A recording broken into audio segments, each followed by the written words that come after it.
Good morning विद्यार्थी मित्रों। आज हम हिंदी का लेसन 13 का अभ्यास करेंगे।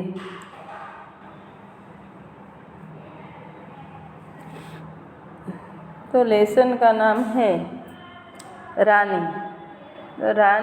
रानी है तो उसके लेखक का परिचय हम प्राप्त करेंगे। उनकी लेखिका हैं महादेवी वर्मा।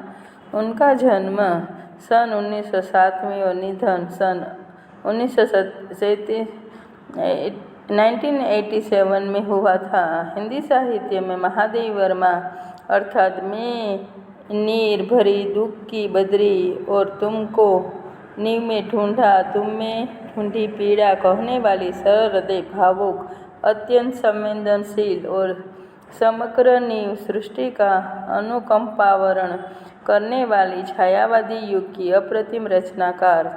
छायावादी युग के 4 स्तंभ गिने जाते हैं: प्रसाद, पंत, महादेवी और निराला। इनमें प्रसाद के साथ सदैव इतिहास बोध रहा है कि पंत प्रकृति के कोमल कांत पदावली की रचनाकार के रूप में पहचाने गए। निराला अपनी ओजस्विता और रुद्रता के लिए तो महादेवी धीर गंभीर दर्द की दास्तान सुनाने वाली कवयित्री के रूप में पहचानी गई। फर्रुखाबाद में उत्तर प्रदेश में जन्मी महादेवी सही अर्थ में एक विदुषी और प्रगल्भा नारी के रूप में समग्र जीवन जी गई। मुख्यतः महादेवी कवयित्री ही रही, किंतु स्मृति की रेखाएं जैसी रचना के द्वारा उत्तम गद्यकार, रेखा चित्रकार के रूप में अपनी पहचान बनाने में सफल रही। प्रयाग महिला विद्यापीठ में प्राचार्य और कुलगुरु के पद पर रहकर शिक्षा के क्षेत्र में आपने अनुपम योगदान दिया है। निहा और रश्मि, नीरजा, सांध्य गीत, दीपशिखा, अंतरार्थ के चलचित्र और स्मृति की रेखा आदि आपको बहुचर्चित एवं लोकप्रिय रचनाएं हैं। यहाँ रानी नामक एक घोड़ी उनके 2 साथी निक्की और रोजी के साथ आई है, सम्मिलित है, जिसका बड़ा मार्मिक और भावुकतापूर्ण शैली में चित्र अंकित किया है। ऐसा लगता है यह नेवला और यह कुत्ता और घोड़ी हमारे सामने ही है। पशु, पंखी और निर्दोष भोले भाले ऐसे प्राणियों के प्रति महादेवी जी का स्नेह और प्रेम ललकता नजर आता है। तो उसमें रियासत होने के कारण इंदौर में शानदार घोड़ों और सवारों का आधिक्य था। इससे अतिरिक्त हम अंग्रेजों के बच्चे को छोटे टट्टुओं या सफ़ेद गधों जिसकी जाति से संबंध में रामा ने हमारा ज्ञानवर्धन किया था पर घूमते देखते थे। रामा की कहानियों में राजा अपराधियों को गधे पर चढ़ाकर देश निकाला देता था। इन्हीं गधों पर बैठाकर प्रसन्नता से घूमते देखकर विश्वास करना कठिन था कि इन्हें दंड मिला है। रामा के पास हमारी जिज्ञासा का समाधान था। इन्हें विलायत में गधे पर बैठने का दंड देकर भारत भेजा गया है, क्योंकि वहाँ यह वाहन नहीं है। एक दिन हम तीनों बाबूजी के मौखिक स्मृति पत्र मेमोरेंडम दिया कि हमारे पास छोटा घोड़ा न रहना अन्याय की बात है। यदि अन्य बच्चों को घोड़े पर बैठने का अधिकार है तो हमें भी वह अधिकार मिलना चाहिए। तो रियासत के कारण इंदौर में शानदार घोड़ों और सवारों का आधिक्य था। इसके अतिरिक्त जो अंग्रेजों के बच्चे थे वो टट्टुओं यानी कि सफ़ेद गधों पर, जिसके जाति के बारे में उनके जो नौकर थे, रामा ने उनको ज्ञान दिया था कि अंग्रेजों के बच्चे जो सफ़ेद गधों पर घूमते थे। तो रामा की कहानियाँ थी, उसमें राजा अपराधियों के गधे पर चढ़ाकर देश निकाला देता था। तो इन्हें गधों पर बैठकर प्रशंसा से घूम के देकर विश्वास करना कठिन हो गया कि उनको दंड यानी सजा मिला है कि क्या है। तो रामा के पास उनकी जिज्ञासा का समाधान था। तो उसने कहा कि इनको विलायत में गधे पर बैठने का दंड देकर भारत भेजा गया है, क्योंकि वहाँ यह वाहन नहीं है यानी यह गधा नहीं है। एक दिन उन्होंने बाबूजी के स्मृति पत्र दिया कि उनके पास छोटा घोड़ा रहना चाहिए कि नहीं है, तो यह अन्याय की बात है। यदि अन्य बच्चों को घोड़े पर बैठने का अधिकार मिलना चाहिए तो वो हमको भी मिलना चाहिए। तो बाबूजी ने हंसते हुए पूछा, सफ़ेद टट्टू पर बैठोगे? तुम कहो के साथ ठेलम ठाल के उपरांत मैंने अगुवा होकर गंभीर मुद्रा में उत्तर दिया, सफ़ेद टट्टू तो गधा है जिस पर बैठकर सजा दी जाती है। पता नहीं हमारे ज्ञान के वजस्त्र स्रोत रामा को बाबूजी ने डांटा या नहीं, परंतु कुछ दिन बाद हमने देखा कि एक छोटा सा चॉकलेटी रंग का टट्टू आंगन के पश्चिम वाले बरामदे में बांधा गया। बरामदा तो घोड़े बांधने के लिए बनाया नहीं गया था, अतः बाहर से टट्टू को लाने के लिए दीवार में एक नया दरवाज़ा लगाया गया और उसकी मालिश करने और खाने पीने, घूमने आदि की उसकी देखरेख के लिए छुट्टन नाम का एक साइस रखा गया। अब तो हम उस छोटे टट्टू से प्रभावित होकर और आतंकित हुए हमारे तथा हमारे अन्य साथी जीवों के लिए न मकान, न कोई परिवर्तन, न कोई विशेष नौकर रखा था, पर रामा को तो नौकर कहा नहीं जा सकता। तो बाबूजी ने हंसते हुए पूछा, सफ़ेद टट्टू पर बैठोगे? तुम कहो। ऐसे उपरांत हंसी मजाक के उपरांत गंभीर मुद्रा में उत्तर दिया, सफ़ेद टट्टू तो गधा होता है जिस पर बैठकर सजा दी जाती। इसलिए महादेवी ने आगे बोलकर कहा कि सफ़ेद टट्टू तो गधा होता है जिस पर बैठाकर सजा दी जाती है, पर पता नहीं हमारे ज्ञान की रामा को बाबूजी ने डांटा या नहीं, जो उनका नौकर था। परंतु कुछ दिन बाद उन्होंने देखा तो एक चॉकलेटी रंग का टट्टू आंगन यानी जो ओसरी होती है तो उसमें बरामदे में बांधा गया। बरामदा तो घोड़े बांधने के लिए ही बनाया गया था, अतः टट्टू को लाने के लिए दीवार में एक नया दरवाज़ा लगाया और उसकी मालिश करने और खाने पीने की देखभाल के लिए एक छुट्टन नाम का साइस यानी जो घोड़ों की देखभाल करता है उनको कहते हैं। तो उससे प्रभावित होकर टट्टू से प्रभावित होकर अन्य जीवों के लिए मकान में कोई परिवर्तन हुआ न कोई विशेष नौकर रखा गया। रामा को तो नौकर नहीं कहा जा सकता था, क्योंकि वह डांटने फटकारने के अतिरिक्त कान में भी खींचता था और हमारी खिड़की तक दरवाजे में परिवर्तित नहीं हो सकी, जिससे हम रोजी और निक्की के साथ कूदने के कष्ट से मुक्त हो सके। बाबूजी ने से यह सुनकर भी टट्टू हमारी सवारी के लिए आया है। हम सब 4-5 दिन उससे रुष्ट और प्रसन्न ही घूमते रहे, परंतु अंत में हमारी मित्रता प्राप्त कर ली। रामा से उसका नाम पूछने पर ज्ञात हुआ कि उसे ताजरानी कहकर पुकारा जाता है। ताजमहल का चित्र हमने देखा था। रामा और कल्लू को माँ की भी सभी कहानियों में रानी के सुख दुख की गाथा सुनते सुनते हम उसके प्रति बड़े सदय हो गए थे। ताजमहल में जैसे भवन की रानी होने पर भी वहाँ से कहानी ही की रानी की तरह निकाल दी गई, वह कल्पना करते ही हमारी सारी ईर्ष्या और सारा रोष करुणा से पिघल गया और हम उससे अधिक आराम देने के उपाय सोचने लगे। वह इतनी सुंदर थी कि वह अब तक उसकी छवि आँखों में वसी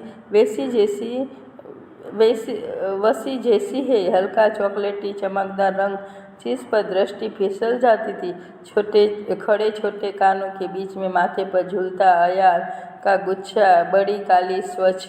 तो क्या करते थे कि जो उनके रामा था वो डांटने फटकारने के अतिरिक्त क्या करता था, कान भी खींचता था और उनकी खिड़कियों में के दरवाज़ों में परिवर्तित नहीं हो सके।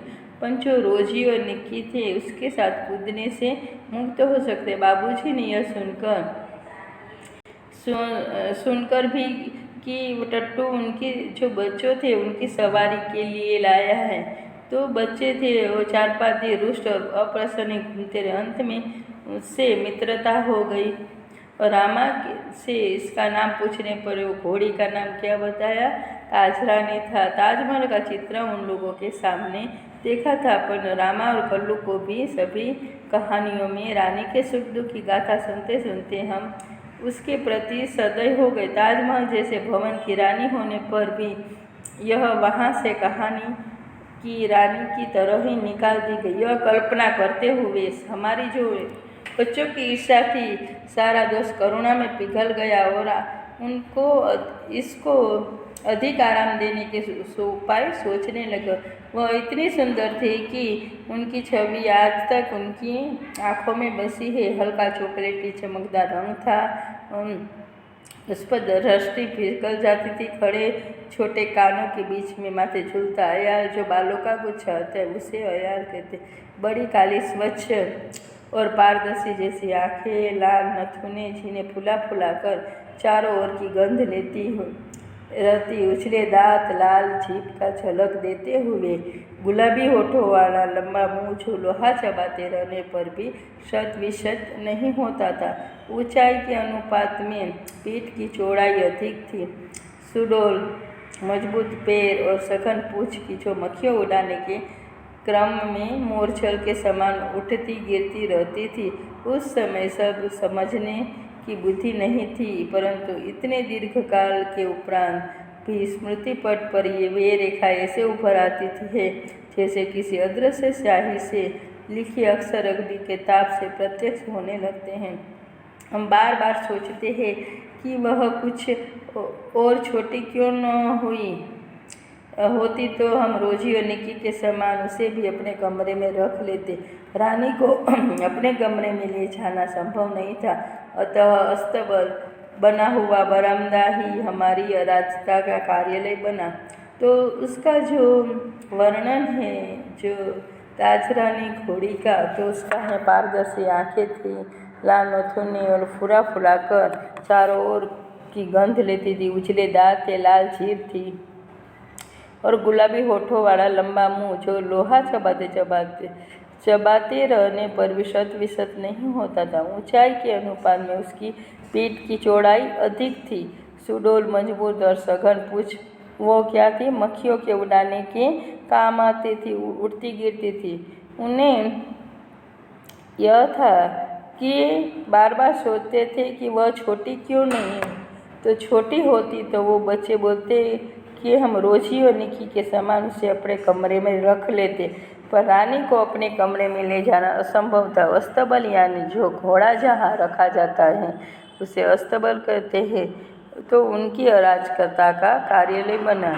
बरामदा घोड़ा बांधने के लिए बना नहीं था, अतः उसकी दीवार में एक खुली अलमारी और कई आते तक थे। उन्हीं में हमारा स्वेच्छया विस्थापित शरणार्थी खिलौना का परिवार स्थापित होने लगा।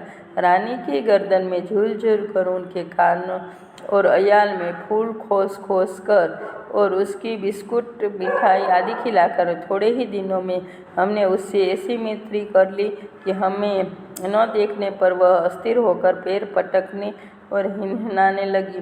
फिर हमारी घुड़सवारी का कार्यक्रम आरंभ हुआ। मेरे और बहन के लिए सामान्य छोटी पर सुंदर झोन खरीदी गई। भाई के लिए चमड़े के घेरे वाली ऐसी झान बनवाई गई कि जिसे संतुलन खोने पर भी गिरने का भय नहीं था। बाहर के चबूतरे पर खड़े होकर हम बारी बारी से रानी पर आरूढ़ होते और छुट्टन साथ दौड़ता हुआ हमें घुमाता। सवेरे भाई बहन घूमते और स्कूल से लौटने पर तीसरे पहर या संध्या समय मेरे साथ यह कार्यक्रम दोहराया जाता। परंतु ऐसी सवारी से हमारी विद्रोही प्रकृति कैसे संतुष्ट हो सकती थी। अस्तबल में रानी की गर्दन में झुककर या स्टूल के सहारे उसकी पीठ पर चढ़कर भी हमें संतोष न होता था। तो बरामदा जो था वो घोड़े बांधने के लिए ही बना था। और दीवार में जो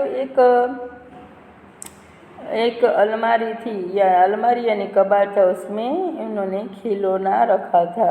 और रानी की गर्दन झूल झूल कर उसके जो अयाल थे, बाल थे, उसमें फूल खोस खोस कर उसको बिस्कुट मिठाई आदि खिलाकर उन्होंने बच्चों ने क्या किया, उससे थोड़े ही दिनों में मैत्री कर ली। और वह बच्चों को न देकर अस्थिर होकर पैर पटकने और हिनहिनाने लगती।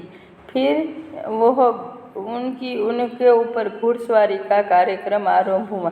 मेरे और लेखिका बोलती थी कि मेरे और बहन के लिए सामान्य छोटी पर सुंदर जीन खरीदी गई और भाई के लिए चमड़े की घेरे वाली जीन बनाई। इससे से संतुलित होकर होने पर उसे गिरने का भय नहीं रहता था। बाहर के चबूतरे पर खड़े होकर बारी बारी से रानी की पीठ पर आरूढ़ होते यानी बेसवारी करते और चुट्ठन साथ दौड़ता था।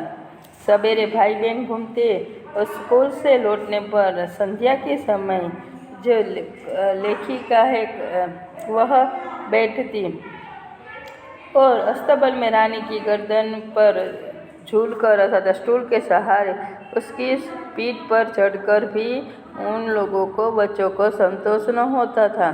अंत में छुट्टी के दिन दोपहर में सबके सो जाने पर हम रानी को खोलकर बाहर ले आए और चबूतरे पर खड़े होकर उसकी नंगी पीठ पर सवारी करके बारी बारी से अपनी अधूरी शिक्षा की पूरी परीक्षा लेने लगे। यह स्वाभाविक ही था कि ताज रानी हमारी अराजक प्रवृत्तियों से प्रभावित हो जाती। वास्तव में बालकों में चेतना के विभिन्न स्तरों का बोध न होकर सामान्य चिंता का ही बोध रहता। अतः उनके लिए पशु पक्षी वनस्पति सब एक परिवार के हो जाते हैं। निक्की रानी की पूंछ से झूलने लगता था। रोजी इच्छा अनुसार उसकी गर्दन पर उछल कर चढ़ती थी, नीचे कूदती थी और हम सब उसकी पीठ में पर ऐसे गर्व से बैठे थे जाए मयूर सिंहासन पर आसीन हो। तो अंत में क्या हुआ, छुट्टी यानी रजा का जो दोपहर के दिन सबके सो जाने पर बाद बच्चों ने क्या किया, रानी को खोलकर आए और चबूतरे पर चढ़कर उसकी जो नंगी पीठ थी उस पर बारी बारी से एक के बाद एक वो सवारी की। और स्वाभाविक था कि ताज रानी प्रवृत्तियों से प्रभावित हो जाते। वास्तव में बालकों में चेतना विभिन्न स्वरूप से बोध लेकर चेतना का ही बोध है। अतः पशु पक्षी वनस्पति सब एक परिवार के हो जाते हैं। तो निक्की क्या करती थी, वो रानी की पूंछ पर झूलने लगता था और रोजी इच्छा अनुसार गर्दन पर उछल कर चढ़ती और नीचे कूदती थी उसकी पेट पर। और बच्चे जो है उसकी पीठ पर गर्व से ऐसे बैठते थे जहाँ मयूर सिंहासन पर बैठे हो ऐसा लगता था।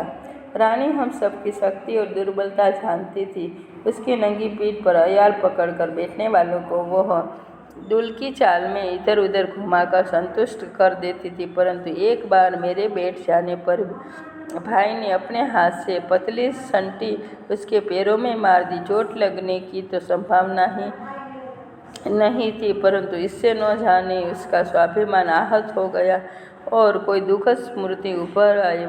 पर वह ऐसे वेग से भागी मानो सड़क, पेड़, नदी, नाले सब उसे पकड़ बांध रखने का संकल्प किए हो।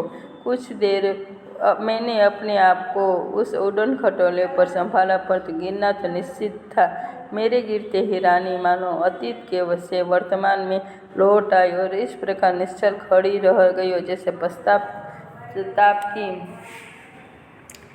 प्रस्तर प्रतिमा हो। साथियों की चीख पुकार से सब दौड़ आए। फिर बहुत दिनों तक मुझे बिछाने पर पड़ा रहना पड़ा। अस्वस्थ होकर रानी के पास जाने पर ऐसी करुण पश्चाताप भरी दृष्टि से मुझे देखकर हिनहिनाने लगी कि मेरे आंसू आ गए। एक बार भाई के जन्मदिन पर नानी ने उसके लिए सोने के कड़े भेजे। सामान्यतः हम कोई भी नया कपड़ा, तो क्या हुआ कि रानी है वह बच्चों की शक्ति और दुर्बलता का तो जानती थी, तो उसकी नंगी पीठ पर जो बाल पकड़कर बैठने वाले बच्चे को हल्की चाल में इधर उधर घुमाकर संतुष्ट कर देती थी। परंतु एक बार जो लेखिका हैं बैठी थी तो उसके भाई ने एक पतली संटी पैरों में मार दी, तो उसका स्वाभिमान आहत हुआ और वह दुख भरी स्मृति ऊपर आई। वह क्या करी, वेग से यानी जोर से वह भागी। सड़क, पेड़ आदि नाले सब पकड़ बांध रखने का संपर्क जोर से तेज भागने लगी। कुछ देर बाद वो उड़न खटोला जो उड़ता हुआ जो खटोला है उसे उड़न खटोला के तो उड़न खटोला को संभाला, परंतु गिरना निश्चित। लेखिका के गिरते ही रानी जाने अतीत से अतीत यानी जो भूतकाल थे उससे वर्तमान में लौट आई और इस प्रकार निश्चल होकर वो पश्चाताप करने लगी। साथियों को चीख पुकार से सब दौड़कर बहुत आए, पर बहुत दिनों को लेखिका को बिस्तर पर पड़ा रहना पड़ा। स्वस्थ होकर रानी के पास गई तो वो ऐसी करुण पश्चाताप दृष्टि से वह देख रही थी और हिनहिनाने लगी कि लेखिका की आंखों में आंसू आ गए। एक बार भाई के जन्मदिन पर क्या हुआ था, नानी ने उसके लिए सोने के कड़े भेजे। सामान्यतः हम कोई भी नया कपड़ा या आभूषण पहनकर रानी को दिखाने अवश्य जाते थे। सुंदर सुंदर छोटे छोटे शेर मुँह वाले कड़े पहनकर भाई भी रानी को दिखाने गया और न जाने किन प्रेरणा से वह दोनों कड़े उतारकर रानी के खड़े सतर्क कानों में वलय की तरह पहना दिए। फिर हम सब खेल में कड़ों की बात भूल गए। संध्या समय भाई के कड़े रहित हाथ देकर जब माँ ने पूछताछ की तब खोज आरंभ हुई और कहीं भी कड़ा का पता नहीं चला। तो वो बच्चे थे जो कोई भी नया कपड़ा या आभूषण यानी गहना लेते पहनकर रानी को दिखाने अवश्य यानी जरूर जाते। तो सुंदर सुंदर छोटे छोटे शेर का मुँह वाले कड़ा पहनकर भाई भी रानी को दिखाने गया।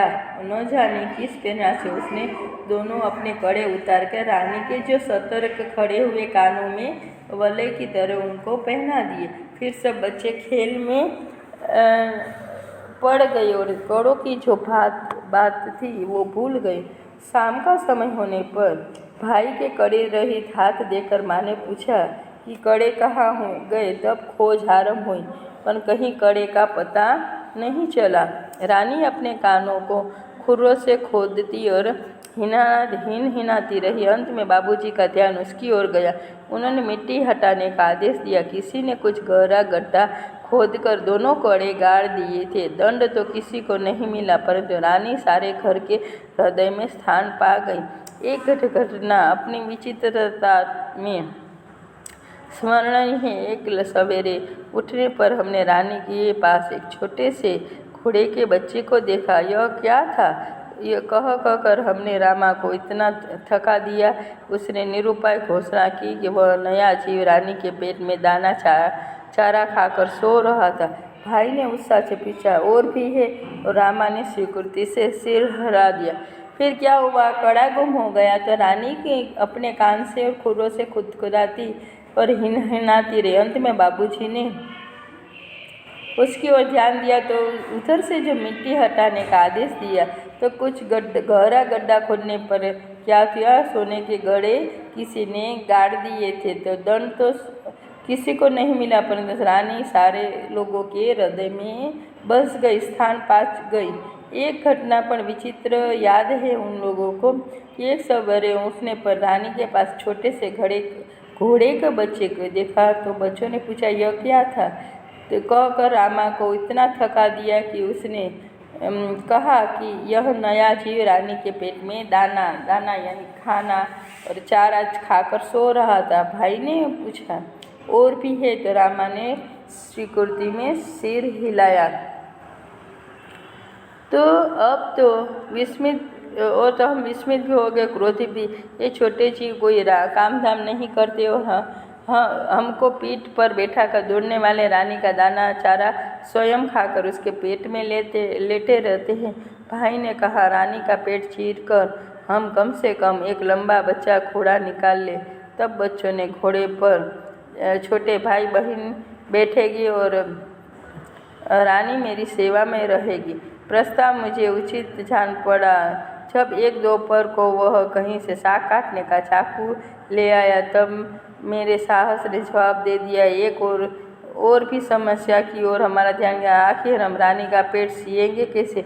माँ की महीन सुई से तो सीना संभव नहीं था। टाट सीने का बड़ा सुजा रामा अपनी कोठरी में रखता था। जहाँ हमारी पहुँच नहीं थी। कुछ दिनों के उपरांत जब रानी का अश्व शिशु कुछ बड़ा होकर दौड़ने लगा तो हमें न अपना क्रोध स्मरण रहा न प्रस्ताव। तो क्या हुआ कि उनको क्रोध आया। वो छोटा सा जीव कि कुछ काम धाम नहीं करता और हम बच्चों को पीठ पर बैठाने वाली दौड़ने वाली रानी का दाना चानी स्वयं अपने स्वयं खाकर उसके पेट में सोता रहता, लेटे रहता है यानी सोता रहता है। तो भाई ने कहा कि रानी का पेट चीर कर हम कम से कम एक और बच्चा घोड़ा निकाले। तब बच्चे घोड़ों पर वे छोटे भाई बहन बैठेंगे और रानी की मेरी सेवा में रहेंगे। प्रस्ताव सबको उचित यानी योग्य जान पड़ा। एक दोपहर को क्या किया, उन्होंने साग काटने का, सब्जी काटने का जो चाकू ले आया और उनकी लेखिका की साहस ने जवाब दे दिया। एक और समस्या थी कि हमारी बच्चों के ध्यान गया कि हम पेट तो काटेंगे रानी का, फिर उसको सिएंगे कैसे। कि एक छोटी सी सुई से माँ की छोटी सी सुई से सीना संभव नहीं था कि छोटी सी सुई से उसका पेट नहीं सिया जाता।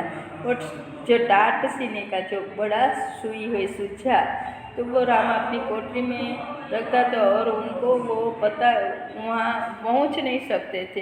कुछ दिन बाद उन्होंने जो रानी का जो छोटा बच्चा था अश्व तो बड़ा होकर दौड़ने लगा और तब न उन्हें क्रोध का स्मरण हुआ क्रोध हुआ न ही प्रस्ताव याद आया। तो उसके शब्दार्थ थे बद्री यानी बादल, अनुकंपा यानी दया अथवा तो भावना प्रकट करना, रियासत यानी राज्य, ठेलम ठार यानी चलना, विलायत यानी ब्रिटेन, विस्थापित यानी स्थान से छूटा हुआ, अस्तबल यानी घोड़ों का आवास, अयान यानी लगाम अथवा तो बागडोर, संटी अथवा सोटी, बरामदा यानी बरंडा, मुहावरा है आँखों में बसना, तो हृदय में समाना, जवाब दे देना यानी अंत हो जाना और अथवा तो नष्ट हो जाना। तो थैंक यू। यहाँ पर ये लेक्चर पूर्ण होता है।